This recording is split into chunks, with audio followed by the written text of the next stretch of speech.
think the only thing that's really hard about this decision is the uncertainty of knowing if I'm going to get chief or not. Because I'm going to be honest with you, like I'm kind of basically already 1 foot out the door with CPD. I feel like I'm not. I feel like I'm. They only want me in terms of like they're paying lip service and that they know that I'm an asset, but they don't know how to use me. You know what I mean? Yeah, I mean, So it doesn't. If they're not utilizing your talent and you've got more to give, then you got to find a role where you're able to stretch your arms and legs out and actually feel useful. I mean, the thing is though, there's such an emotional attachment to this place because uh Fred wanted me to be such a huge part of it, and Fred is basically is my best friend in the city. And it's just I've always been there for him literally every step of the way. And now I'm willing to turn my back on him at a time where he's No. literally going to war with you guys.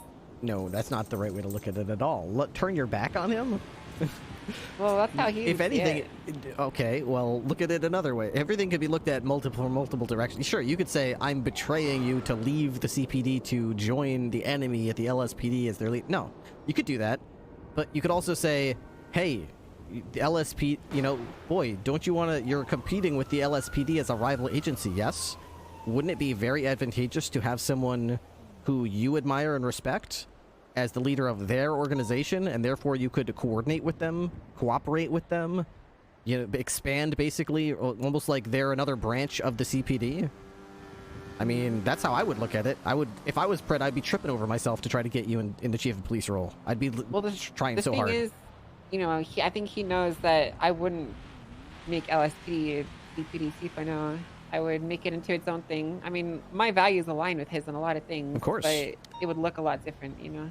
Yeah, I mean, it's not like it would be subordinate to the the Cerberus PD, but it would certainly be an agency that he could work with, as opposed to what it is now, which is apparently his rival.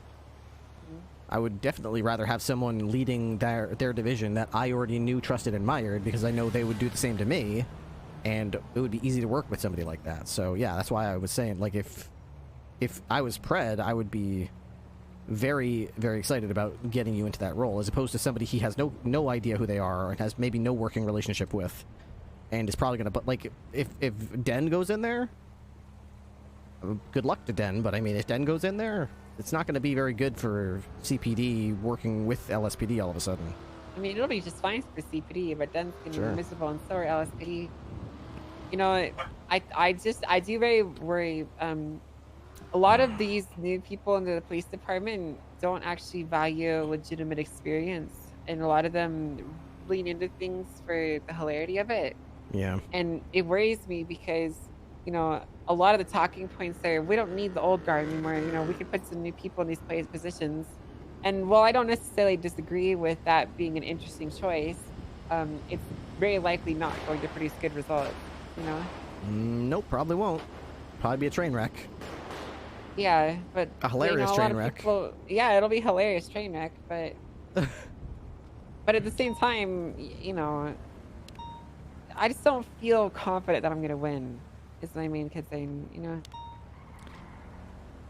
Well, true. And even if I was going to win, I highly doubt that I would actually be allowed to be put into that position, you know?